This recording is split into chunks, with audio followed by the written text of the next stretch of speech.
Donc depuis quelques jours, la Boulangère Mini Transat 2025 bat son plein. Donc c'est la deuxième édition que j'organise ici à Saint-François.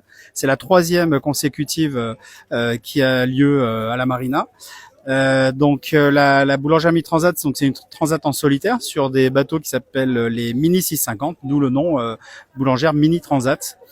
Donc aujourd'hui, on a un peu plus de 60 bateaux qui sont arrivés et l'accueil est toujours aussi chaleureux pour chaque concurrent. Hein. C'est ce qui fait la spécificité de cette course. Les premiers sont arrivés il y a à peu près 3-4 jours de ça. Il y a deux catégories, la catégorie proto, catégorie série. Jusqu'à présent, on a à peu près 60 bateaux plus de 60 bateaux qui sont arrivés, une vingtaine en proto, une quarantaine en série, et ils vont continuer à arriver au moins jusqu'à samedi, dimanche, et certains même qui ont cassé sur la route, mais qui font quand même route vers la Guadeloupe parce que c'était plus simple pour eux de venir avec un gréement de fortune plutôt que de faire marche arrière vers le Cap-Vert.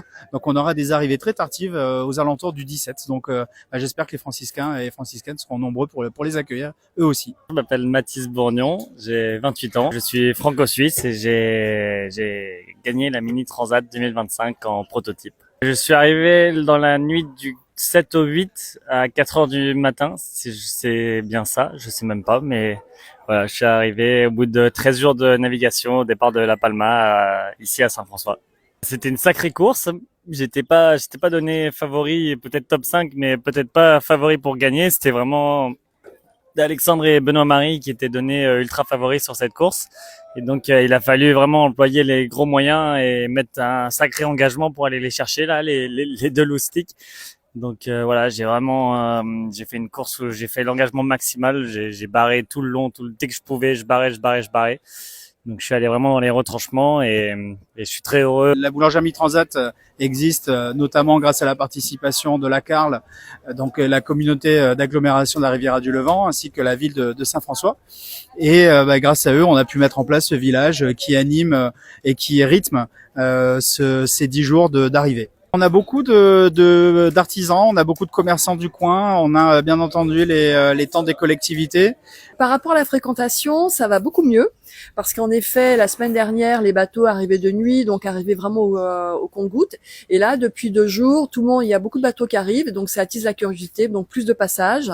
Et en journée, donc c'est toujours très agréable. Donc voilà. Et ça va aller en s'amplifiant puisque tout se termine samedi.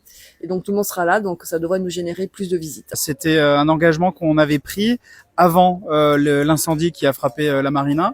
Au début, on savait pas trop s'il fallait venir ou pas. C'est toujours un peu compliqué de faire la fête sur un lieu où il y a eu un drame.